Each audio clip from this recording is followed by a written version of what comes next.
We like to say at Grumlaw, we never look more like Jesus than when we are being generous. In a world that screams, keep everything to yourself, Jesus teaches us, give it up.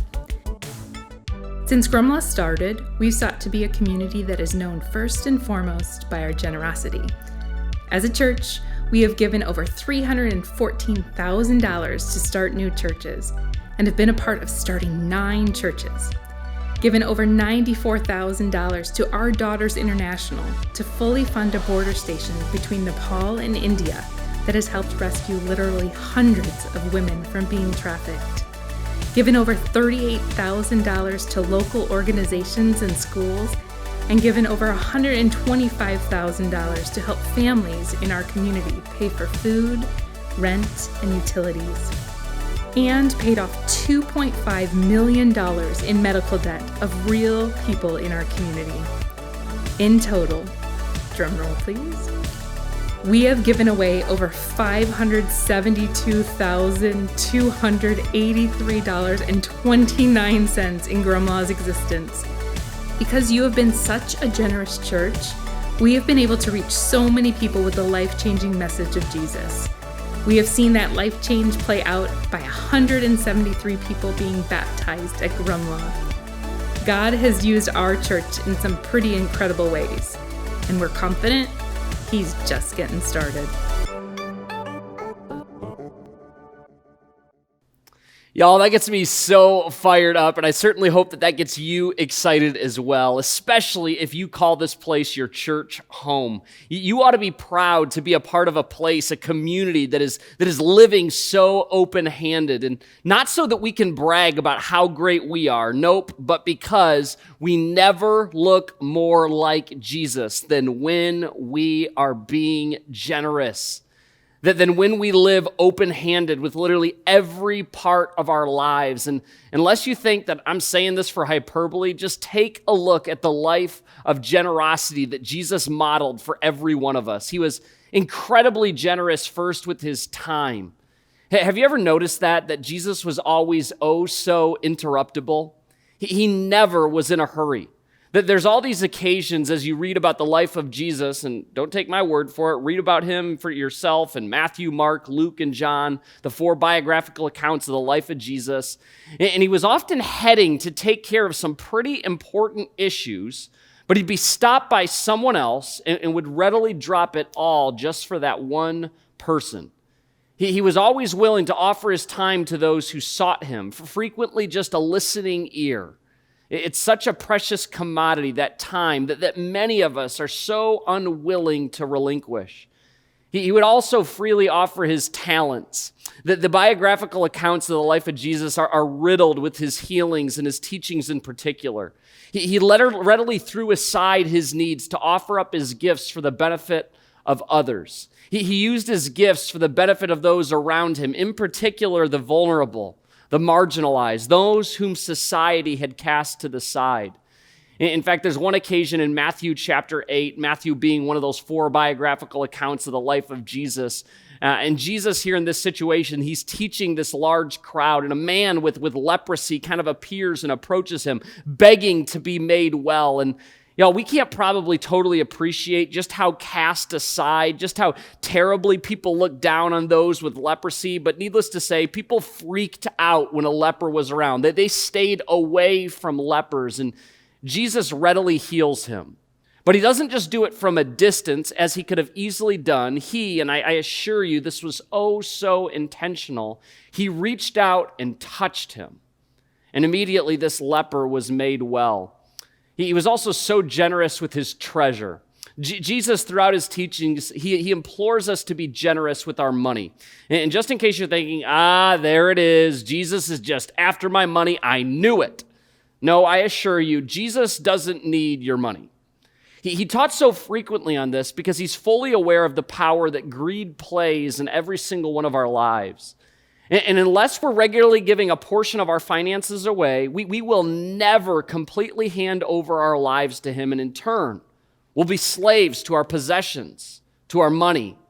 And per usual, Jesus didn't just talk about this, he lived it. And then he put an exclamation point on it in a way that none of us could have possibly predicted when he gave us his life for our sin, the ultimate act of generosity that this world has ever or will ever see. So yeah, we never look more like Jesus than when we are being generous. And it is why we will always, or at least as long as I have the privilege, the honor of leading this church, it's why we will always strive to be a church marked first and foremost by our generosity. It's why we'll always go out of our way to celebrate generosity, because nothing grabs the attention of our society and our world than when we are being generous. And I think you all, both Christian and non-Christian alike, would agree that we don't just need people talking about Jesus. We need people who are living, who are acting like Jesus, because again, say it with me, even in the comfort of your own home, we never look more like Jesus than when we are being generous. Well, today, as you've likely gathered because you're smart people, we are kicking off this brand new series titled At the Core. You see, over the last 18 months, a lot has changed in our world, in our families, in our social lives, in our places of employment. Not much has been left untouched by this pandemic, and our church is certainly no different.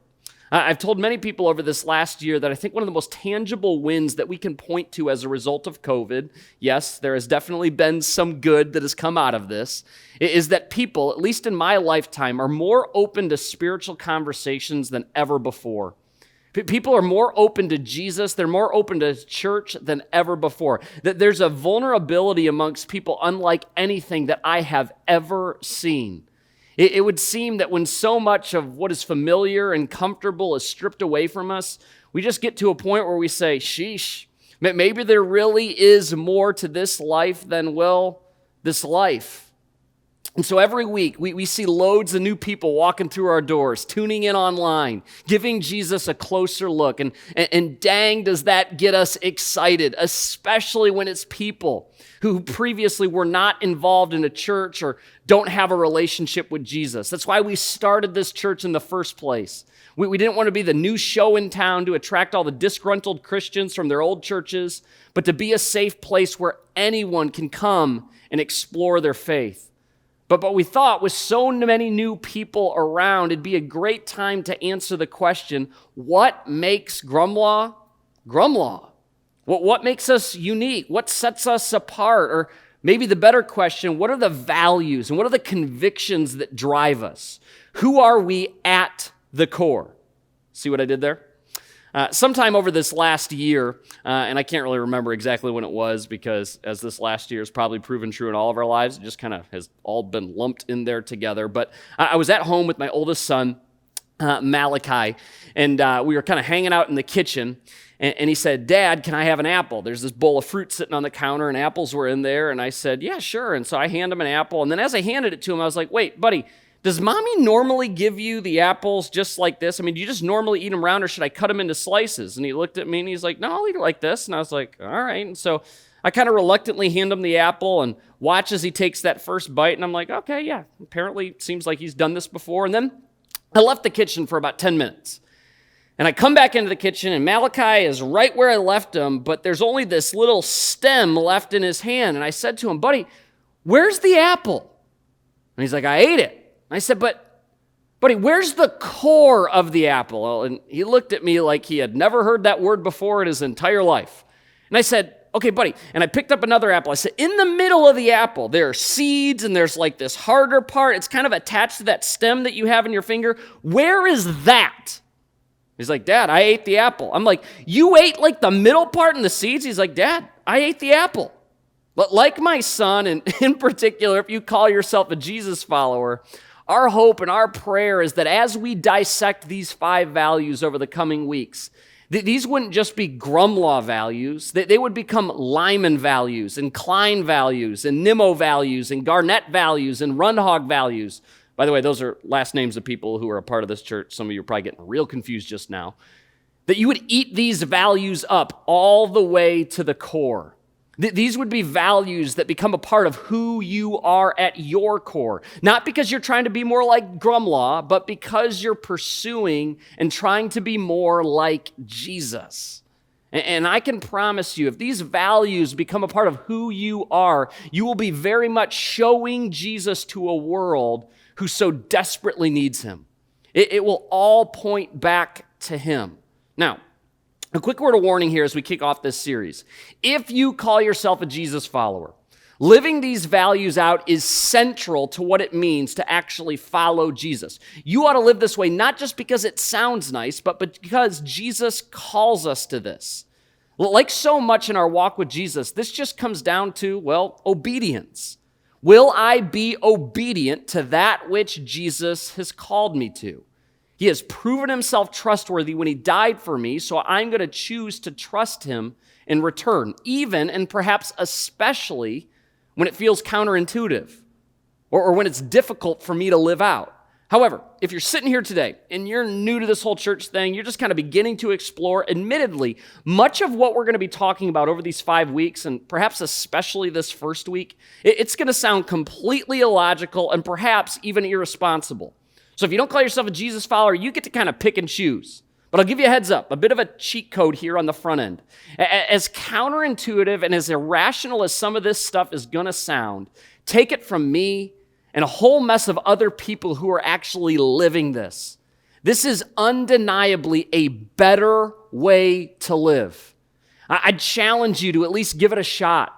That every week, and be here for every week of this series, especially with online, there's really no reason to miss a single week. Walk out of here and commit to taking at least one action step. And I can promise you that you'll find what I and so many others have found. It'll be better for you and the people around you. Living out these values will make your life better and the lives around you better. And if you heed that challenge to take at least one action step a week, little by little, your faith will begin to grow. And as your faith grows, your trust in Jesus will grow. And as you trust in Jesus, you'll find yourself taking steps of obedience down the road that you previously would have thought unimaginable. And as a result, you too will find yourself among a generation of Jesus followers actually showing Jesus to a world that so desperately needs him. So with all that in mind, with all that as the backdrop, allow me to pray here as we head into part 1 of this series. Father, I thank you for every person that decided to tune in here this morning. I thank you that people are giving you, are giving church, are giving Jesus a chance like, honestly, we've never seen before. And I pray, God, that we would just not be a group of people who just listen to this stuff, but we actually live it. We carry it out. We would be marked by our doing. We love you so much, Jesus. In your name we pray. Amen. Well, as we head into part 1 of this series, we're going to be hitting on a value that is very near and dear to my heart and perhaps the most influential value of them all. Give it up. And again, I say that because of what I already spoke to at the beginning of this message. We never look more like Jesus than when we are being generous. Now, admittedly, when anything even hinting at money is brought up in a church, people be getting real uncomfortable. But real quick, let me just throw this disclaimer out there. Money is the second most popular subject spoken about in the entire Bible. The only topic that is mentioned more is sin. Again, this message isn't only about money, it's just part of it, but my guess is it'll be the part of the message that people hear the loudest and are probably most offended by. But the reason that this is something Jesus in particular spoke so frequently about is because he knows, and we actually all know this, the power that money can have over all of our lives. Jesus knows, and so do you, that money is probably what causes the most stress in your life. It's what keeps you up at night. It's the source for a lot of worry. You want more of it. You never have enough of it.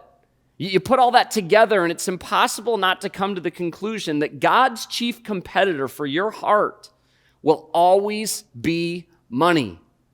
The thing that is most likely to pull you away from God, the part of your life that you are least likely to hand control over to God, will forever be your money, your stuff, your possessions. And God is in a relentless pursuit to have a relationship with you. And he doesn't just want some of you, he wants all of you. He doesn't just want to be Lord over some of your life, but all of your life. And unfortunately, and this may very well describe you this morning, that has been manipulated into something negative. That it's somehow a negative thing, that God wants 100% of your devotion, your attention, access to every area of your life. But as I mention all the time, God is for you. He has your best interest in mind. And he wants you to have the most fulfilling, purpose-filled, joy-filled, content life imaginable. And he knows the only way that you'll find that is in real relationship with him, when you live a life that is completely surrendered to him.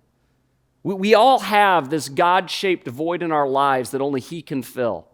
And because he so desperately wants us to experience this, he gave us his son to prove his love for us, to win us back.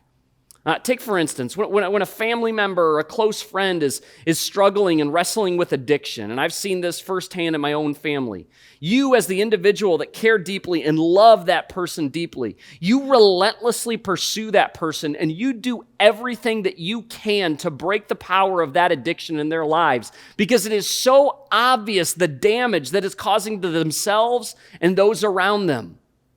And in a very similar way, you better believe that God takes a firm stance, and God's word, this book that we call the Bible, talks a whole lot about money and stuff and possessions.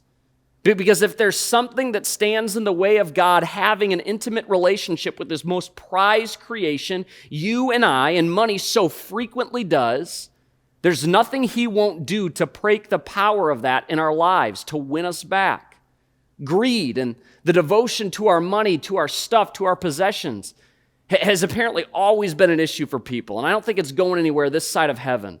Additionally, I can assure you this is not just a non-Christian thing. This is very much a Christian issue as well. Upon putting your faith in Jesus, it's not as if greed and the allure for more suddenly vanishes.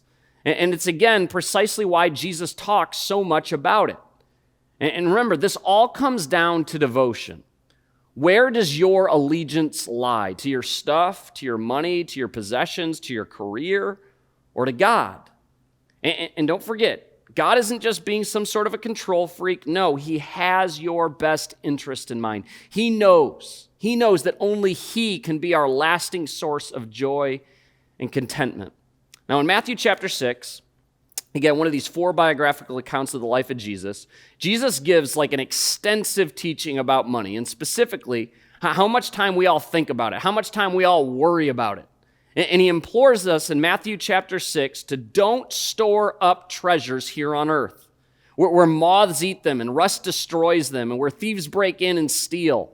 Store your treasures in heaven, where moths and rust cannot destroy, and thieves do not break in and steal. In other words, you're not going to be able to take any of your stuff. You're not going to be able to take any of your money with you. When you die, none of it is going to matter. So we would all be wise, as Jesus tells us here, to store up our treasure in heaven. Now, how in the heck are you supposed to do that? More on that in just a minute. But one more comment here from Jesus. He says, wherever your treasure is, there the desires of your heart will also be. It cannot be overstated what a brilliant observation this is and the implications that this has for every single one of our lives. It's statements like these that make Jesus the undisputed greatest teacher in all of history. Jesus is saying how you allocate your time, your talents, and specifically here our treasure, our money, will absolutely reveal where your allegiance falls and ultimately where your devotion lies. In fact, just a couple of verses later, he makes this startlingly blunt statement. He says, no one can serve 2 masters, for you will hate one and love the other. You will be devoted to one and despise the other. You cannot serve God and be enslaved to money. See, that term slave, it sounds harsh, and until we all take an honest look at ourselves. See, every single one of us, we are all a slave to something or someone. I could spend a day with any of you, and by the way, this isn't a talent unique to me. You all could do this as well. And by the end of that day, I could tell you what or who you are a slave to, whether you've come to grips with it or not. Some of you, you're a slave to your career. Some of you, you're a slave to your kids' extracurricular activities. Some of you are a slave to your fitness. Some of you are a slave to food, and a whole lot of us are slaves to our possessions, our campers, our boats, our vehicles, our homes, our vacation homes, our debt, our money, You've likely never thought about this in those terms, but you don't really own the stuff you own. It owns you. And what Jesus is getting at here, and again, this is so brilliant, is that we're all a slave to something. So he's imploring us, even begging us, why not be a slave to me? Now, I know what some of you are probably still thinking, I ain't a slave to nothing, I do me, America. Okay, well, you keep lying to yourself while the rest of us are actually honest with ourselves. We all are a slave to something or someone. Our actions, our lives out us. So why not be a slave to, why not serve Jesus?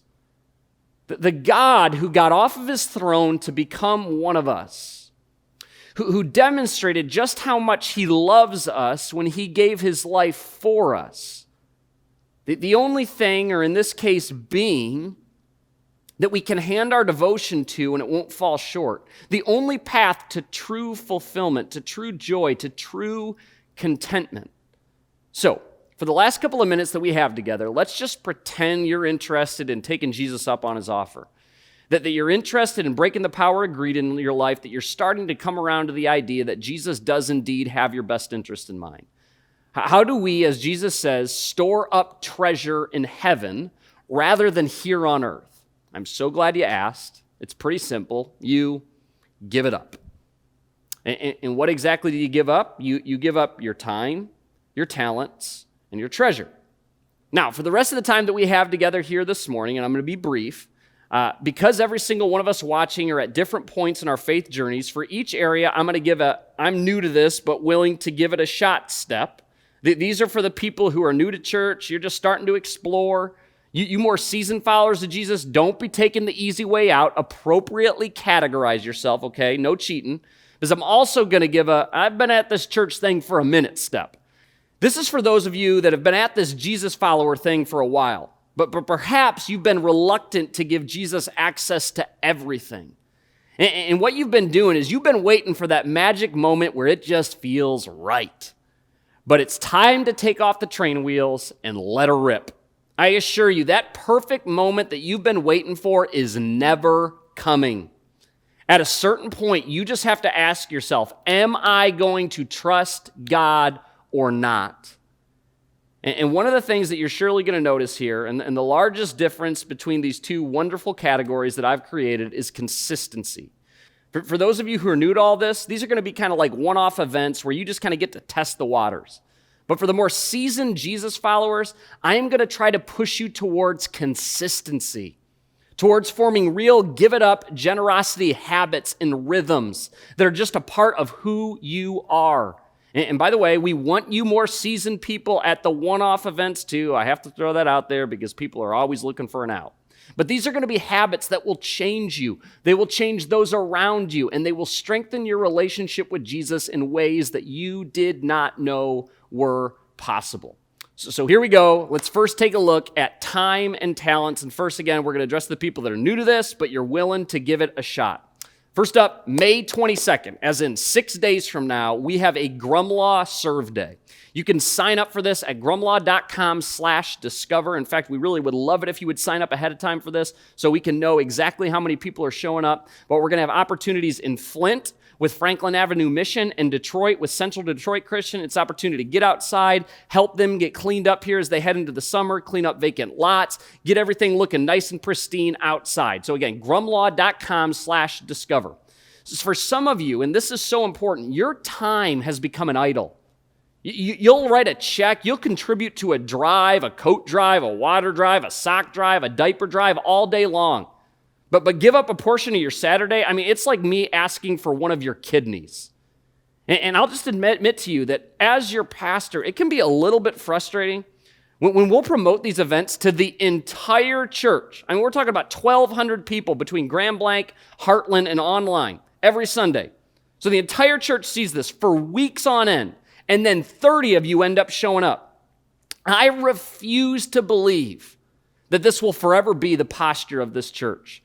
Don't look for a way to say no. Look for a way to say yes. And again, go to grumlaw.com/discover right now to sign up for that serve day. Again, going down 6 days from now on May the 22nd. Now, for those of you who have been at this whole church thing for a minute, here's your challenge. Sign up for a team. Sign up for a team. Begin to serve here in the local church. Make that move from attender, where you just come and you sit in these seats and you get the heck out of here on Sunday mornings, to owner. If you're already on a team, begin serving on a more regular basis, at least twice a month. Be a part of what God is doing here. I'm telling you, this isn't an I have to, this is an I get to. Because think about it, how incredible is it that God would allow any of us, myself very much included, to play a role in his redemptive plan for the world, to play a role in the local church. See, this whole church thing comes alive in ways that you will never otherwise experience once you get off the sidelines and you jump on a team. And we don't want to just throw you on any team. No, we want to get you on a team where your greatest talents and your gifts and your abilities are being utilized. Because you bring talents to the table that other people don't have. God has uniquely gifted you to play a part in the local church, to be used to lead others towards him. And so I'm going to tell you, don't wait any longer. For all of you watching online right now, come on back in person. And right now, text the word SERVE to 810-510-0298. Again, text the word SERVE to 810-510-0298, and we will get you on a team. Now let's move on here to treasure as we wrap this thing up. For those of you who are, again, new to this whole church thing, just kind of checking things out, here's my challenge for you. Donate to Our Daughters International. We talk about this organization all the time. We partner with Our Daughters International to fully fund a border station between Nepal and India, and its sole purpose for existence is to take the fight against human trafficking and specifically sex trafficking. That border between Nepal and India is one of the most prolific areas in the entire world for human trafficking, and Our Daughters International is doing an incredible job taking that fight and pushing back against that. And so I want to invite you to make a one-time gift to Our Daughters International. We just got back our quarterly report, actually, for the border station that we sponsor as a church. In this last quarter here, the first quarter of 2021, there were 330 girls that were rescued from human trafficking as a result of that one border station. That 330, that's most in a 3-month period ever. So that's great. We get excited about that. But what that also tells us and tells the people at Our Daughters International is that the borders are busier than ever. That their world, just like ours, got completely shut down because of COVID. Now that these borders are open back up, everything is much busier, including human trafficking. So the need is greater than ever before. Consider making that one-time donation at ourdaughtersinternational.org. Do that right now. You don't need to love Jesus to be anti-human trafficking. So again, we hope that you'll take advantage of that. Now to you more seasoned people. Been a part of this church thing for a minute. I want to invite you to become a percentage giver. As followers of Jesus, we're called to partner financially with our particular expression of the local church that we find ourselves a part of. And if you call this place your church home, I want to invite you to make the move from tipper to tither. And here's what I mean by that. Rather than dropping a $20 tip every once in a while, rather than donating $100 every once in a while, whenever your conscience is really starting to get the best of you, maybe even like on a morning like today, make the move to percentage giving. Pick a percentage, whether it's 2%, 5%, 10%, just pick a percentage of your income to give away back to the local church and stick to it. Set up automated, set up recurring giving to protect yourself from the greed and the self-deception that plagues all of us. For some of you, and again, if you're not a Jesus follower, I promise you this part of the message is not for you. You can completely zone out right now. But for a lot of you, you have been giving 10% of your income back to the local church for a long, long time. In a lot of ways, you're the lifeblood. You're why we even exist as a church. But let me say to you, 10% was never meant to be the finish line. And there's a decent chance that if you've been giving 10% of your income back to the local church now for quite a while, for years, it's probably just pretty routine at this point. You probably don't even notice it. You're not necessarily even missing that money. It's just like an afterthought. And I want to invite you to consider upping your percentage. This is something that my wife and I practice every year. Every year we try to increase that percentage point by at least 1% every single year. And again, I'm just talking to the Jesus followers right now. But I remember a mentor telling me this long ago. If your giving isn't making you uncomfortable, you're probably not giving enough. Church, there are no shortages of churches that need help getting off the ground. There are only more border stations to be sponsored. There are only more people in our communities that need assistance. The only thing that's holding us back as well, us. I get so fired up and so passionate about this, not because I want Grumlaw to have more money. If you know me, you know that's definitely not my heart. It's because I get so excited thinking about all the different ways that generosity can be used to make such a significant impact in people's lives.